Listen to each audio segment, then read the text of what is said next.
Vince Gill's public image reads like a Sunday school hymn: humble smile, gracious handshake, guitar licks polished to mirror shine. But the same man who once wept on stage singing a funeral ballad is rumored to keep a handwritten ledger tucked beside his Grammy certificates, a quiet roll of artists he believes hijacked the genre he bleeds for.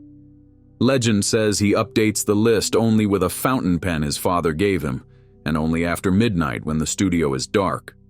What lands a name on that parchment isn't personal beef. It's a violation of 3 commandments Gill carved into his musical DNA: craft over gimmick, story over spectacle, humility over hype. Break any one of those, and you risk a spot in the ledger. Tonight, we're flipping that notebook open.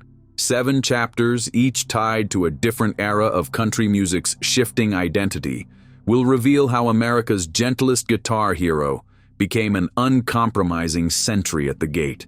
From outlaw legends who glorified chaos, to arena rockers who turned rural laments into circus acts, to pop titans who swapped steel for synth, each entry comes with a backstage moment, a muttered quote, or a canceled collaboration that left the studio walls buzzing. Stick around.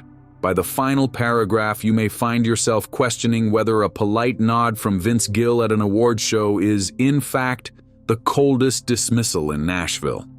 Every judgment Gill hands down is filtered through a childhood spent at the intersection of discipline and devotion. Born in Norman, Oklahoma, he grew up in a brick house where breakfast was eggs, bacon, and a mandatory hour of scales on whichever stringed instrument his father pulled from the closet that week. Stan Gill, a federal judge with courtroom gravitas, believed mastery was a moral duty. He measured mistakes with the same precision he applied to sentencing guidelines. Vince's mother, Jareen, balanced the severity with gospel harmonies that floated through the kitchen windows. Music became both refuge and report card. By 13, he could finger-pick lightning-fast bluegrass runs. By 16, he was sneaking into roadhouses to sit in with bands twice his age. He learned early that the roar of 10 bar patrons is harder to earn than a stadium's applause, because it's delivered face-to-face without spotlights to hide the sweat. That lesson fused to his bones, and decades later, amid 22 Grammys, he still re-records a vocal line if one syllable lands sharp. To Gill, country music is closer to carpentry than carnival. Every joint must fit snug, every nail countersunk. Artists who treat hits like disposable fireworks, he says, leave the audience applauding ashes. Weekends found him caddying at Belmar Golf Club, learning from the soft thwack of a perfect backswing that rhythm lives everywhere. On Saturday nights, while classmates raced muscle cars down Main Street, Gill stayed upstairs cataloging chord voicings in a composition notebook his mother had covered with floral contact paper. He wrote questions to himself in the margins. Does this bridge earn its own gravity? And refused to move on until he had an answer. That relentless self-interrogation turned him into Nashville's unofficial quality inspector, a role he never applied for but one the industry can't stop assigning to him. Kris Kristofferson is the first flashpoint. The myth sells him as the leather-throated poet who could woo a crowd with a half-remembered verse, then close the night testing how many shots of tequila a mortal liver can survive. Fans call it authentic. Gill calls it negligence. During a 2024 Hall of Fame rehearsal, producers cued vintage footage of Kristofferson forgetting lyrics and laughing it off. A cameraman caught Gill, thinking no one was watching, shaking his head so slowly it was almost imperceptible.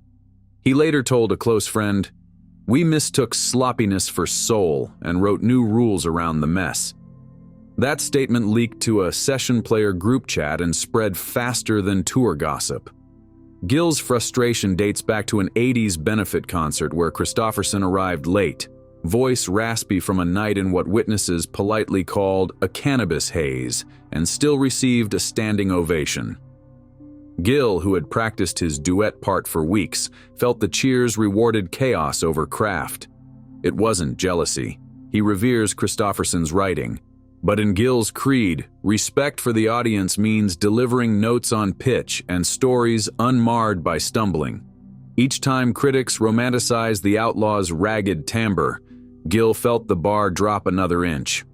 In 2025, after Kristofferson's passing, Gill delivered a tearful eulogy on live radio, praising the songs while cautioning young writers not to confuse coffee-stained genius with a lack of rehearsal.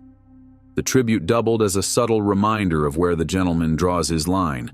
But that simmering frustration was only the overture, because the next name in the ledger arrived with a pyrotechnic roar loud enough to shake concrete stadiums, and left Gill wondering whether subtle heartache could ever compete with a laser show. The friction reached its peak during a songwriter circle in 2022 when an up-and-coming artist praised Kristofferson's raw vocal honesty as her career compass. Gill, serving as senior mentor, responded softly but firmly. Honesty is telling the story as cleanly as you can, not leaving the story to rescue you from missed notes. The room fell silent, the sort of silence that teaches more than any masterclass. Later, Gill mailed the young artist a vintage metronome with a note: "Keep time. Keep truth." It might have been the kindest rebuke ever penned. Flip forward to the early 90s when Garth Brooks rode a mechanical harness over stadium crowds and detonated an era of country showmanship unprecedented in scale. Pyro, wireless headsets, drum risers that shot sparks. Brooks proved country could sell like rock if you turned the amps to 11. Gill, meanwhile, was layering delicate harmonies on "When I Call Your Name." Industry press painted Brooks the superhero and Gill the craftsman, two sides of a thriving genre. Privately, Gill worried the explosion drowned the storytelling. At the 1994 CMA rehearsal, a technician adjusting Brooks's flame cannons joked that Gill should borrow a few. Gill smiled and replied, "I'd rather let the lyric light the fuse." The line circulated through Nashville's coffee shops the next morning. Fast forward to 2025, Brooks announces a 12-show stadium reboot and publicly invites Gill to appear on opening night for an all-generations guitar jam. Gill thanks him, checks his calendar, and announces a last-minute benefit concert at a 500-seat listening room the same evening. Tickets priced at what a stadium beer costs. Reporters ask if the scheduling is intentional. Gill answers cryptically, "Some songs sound better when you can hear yourself breathe." Fans of both artists debate the meaning, but insiders hear the subtext loud and clear. Yet fireworks were merely the appetizer. What really scorched Gill's patience was watching a 3-chord earworm leapfrog decades of studied musicianship the very next year. Industry lore claims Gill was invited to first-run rehearsals of Brooks's famed rope swing entrance. He attended exactly one, standing in the rafters, arms folded. When a reporter later asked what he thought of the spectacle, Gill grinned, "If the swing breaks, the song has to finish the show." The quip became a warning pasted over mixing boards in several Nashville studios. Billy Ray Cyrus didn't just break hearts, he fractured Gill's patience. In 1992, Achy Breaky Heart turned country dance floors into aerobic classes and sold millions. Guitar stores filled with teenagers strumming the same 3 chords and asking for mullet wigs. Gill, fresh off recording the intricate ballad "Go Rest High on That Mountain," watched what he saw as a novelty track eclipse songs that had taken years to craft. Backstage at the 93 CMAs, he reportedly whispered, "That song set us back further than disco," to steel player Paul Franklin, who nearly choked on his coffee. The moment became legend. Years later, a radio host asked if Gill regretted the comment. He chuckled, "I support anything that gets kids listening, but let's not confuse sugar highs with supper." Despite multiple charity telethon invites, the two have never shared a stage. When Cyrus's 2024 TikTok featuring a remake of the tune went viral, Gill tweeted a single guitar emoji, then logged off for 3 days. Fans parsed the emoji like scripture. Still, Gill could stomach a novelty if it faded fast, but the threat metastasized when global pop gloss slipped a cowboy hat over synthesizers and called it country. Decades later, during a 30th anniversary retrospective, Cyrus laughingly admitted the song was a goofy little experiment that went nuclear. Gillian watched the interview and allegedly pointed at the screen, telling his guitar tech, "Case study in how lightning can strike plastic as easily as oak." The phrase, plastic versus oak, has since become shorthand among session players whenever they debate longevity. Shania Twain's entrance in the mid-90s rewired the genre's DNA, fusing country twang with pop swagger so glossy you could use the album cover as a handheld mirror. Her 2024 Come On Over All the Hits Las Vegas residency extended twice, drawing sold-out crowds and a parallel wave of criticism over rumored lip-sync tracks and wardrobe choices described by critics as rhinestone sci-fi. Gill never critiques her directly, yet during a 2024 Nashville Songwriters Hall of Fame gala, he gave a speech about the danger of polishing a fiddle until it sounds like a synthesizer. Applause filled the room, but cameras caught Twain's longtime producer shifting uncomfortably in the second row. In interviews, Gill maintains every artist deserves creative freedom, but his anecdotes often circle back to the same moral. Gloss alone cannot carry heartache over the bridge. Sources close to both camps confirm that multiple award show producers have tried to pair Gill and Twain for a tribute performance. Scheduling conflicts are the official reason for each failed attempt, yet industry insiders whisper that Gill quietly vetoes the ideas.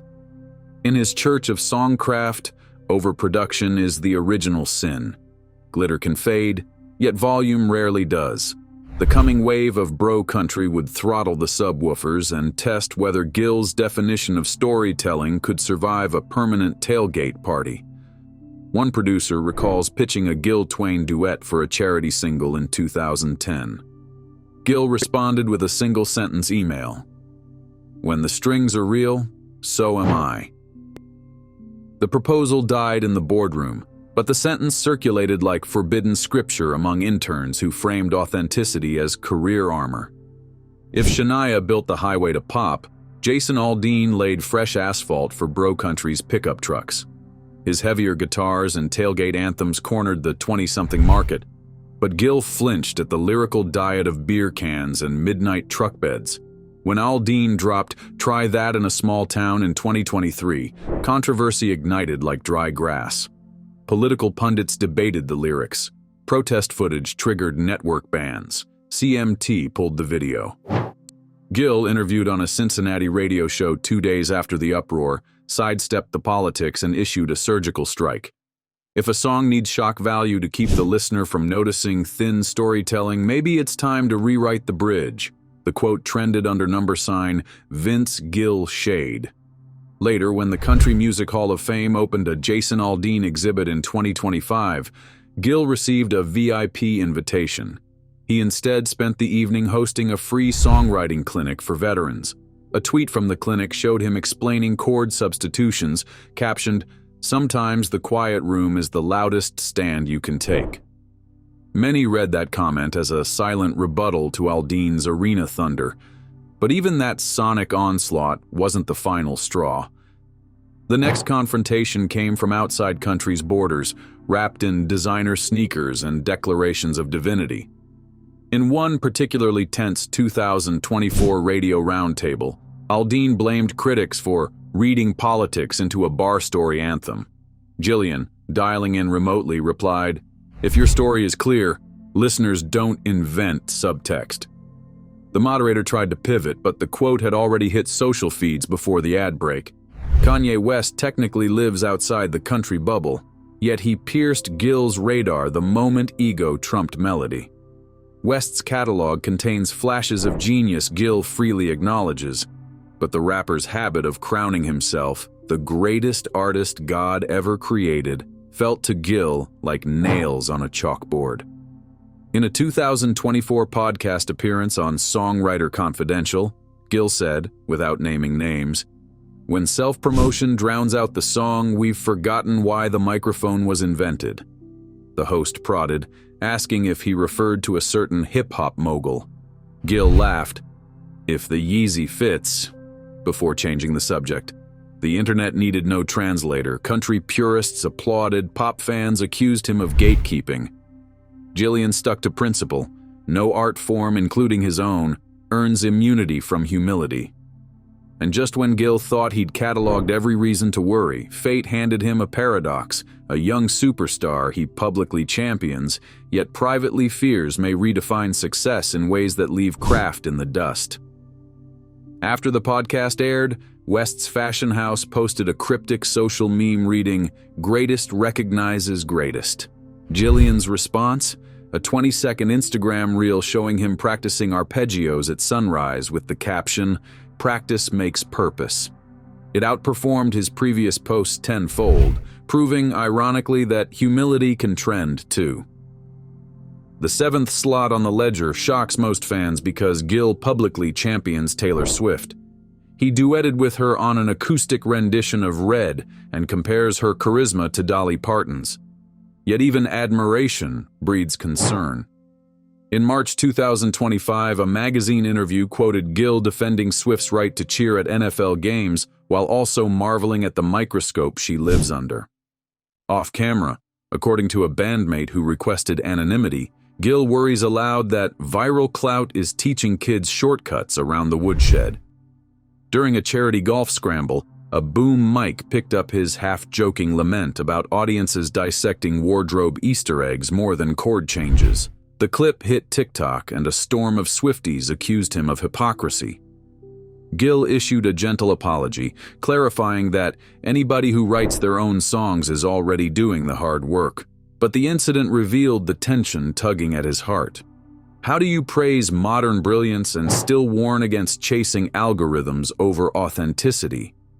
For Gill, both can be true. Swift may be a generational writer, and her omnipresent spotlight might still skew the aspirations of tomorrow's bar band dreamer. The irony, of course, is that Gill and Swift share several core beliefs. Both write their own material, both fight for musicians' rights, and both know the sting of critics who say they don't fit predetermined molds. In 2013, he stood beside her at the CMA Awards, trading harmonies on an acoustic medley that stole the show without a single pyrotechnic burst. Backstage, Gill told crew members, "That kid has the gift. My prayer is she never lets the noise drown her inner tuning fork." More than a decade later, that prayer still hangs in the air each time Swift sets another streaming record and Gill, ledger in hand, wonders whether the industry will celebrate the craft behind the numbers. 7 names, 7 different flashpoints, one unyielding thesis. Country music's soul lives in the marriage of melody and humility. Gill is no saint. Friends call him a perfectionist, bordering on obsessive. But every midnight he stays bent over a guitar, polishing a half-finished chord progression. He proves belief in the craft he defends. Detractors label him nostalgic, even elitist, yet they can't deny that when he steps to a mic with nothing but a Telecaster and a story, the room falls silent. Maybe that, more than any viral metric, is the truest measure of power. So, when you close this video and the scrolling feeds reclaim your attention, remember the quiet craftsman in Nashville whispering an inconvenient truth. The hottest trend will always cool, but a well-told story keeps singing long after the merch table folds. Maybe that's the hidden lesson behind the ledger. Criticism is a love language spoken by those who refuse to let an art form collapse under its own glitter. Gill's silence toward the names he honors least is, paradoxically, the loudest endorsement of every unknown writer still sweating over an honest minor chord. When the video ends and the scroll returns, remember the craftsman who keeps insisting, trends fade, but a well-told story sings long after the spotlight's cut, in every quiet bar. If you enjoyed this video, like and subscribe, and also click the next video shown on your screen.